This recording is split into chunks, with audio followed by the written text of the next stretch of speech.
সবাইকে স্বাগত জানাই। আমি এখন রেডিমেডি হয়ে আরামবাগ স্টেশনে চলে এসেছি, আর আমি আর আমার বড়মশাই যাচ্ছি আমার একটা ইম্পর্টেন্ট কাজে।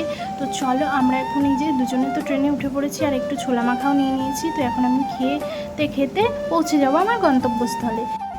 সো আমার এখন ছোলা মাখা খাওয়া কমপ্লিট। তো আমি এখন ওয়েট করছি যে কতক্ষণে পৌঁছাবো। তো আমি আর কিছুক্ষণের মধ্যেই পৌঁছে যাব। সো ফাইনালি চলে আসলাম আমার গন্তব্যস্থল নৈহাটিতে। তারপরে ওখান থেকে লঞ্চঘাটে এসে দেখি অবাক করা বিষয়। দেখো দূরে ওই যে লঞ্চঘাটটা, ওটাও একটা ঘাট ছিল, ওটা পুরনো আর এটা হলো নতুন।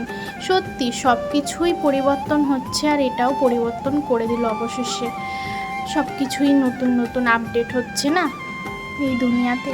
তো ওই পুরনো লঞ্চঘাটটায় অনেক স্মৃতি আছে, খুব খারাপ লাগছিল কিন্তু কিছু করার নেই।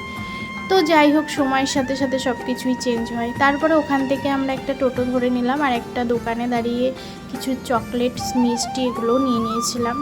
তারপরে ওখান থেকে পৌঁছে গেলাম আমার পুণ্যিদির বাড়িতে। হ্যাঁ, আমি আজকে এসেছি ডক্টর দেখাতে। তো আজকে পুণ্যিদির বাড়ি আসলাম, আর এই দেখো তরিসোনা দেখো, আমি অনেক মাস পরেই আসলাম, তো মুখটা চেঞ্জ হয়ে গেছে ওর।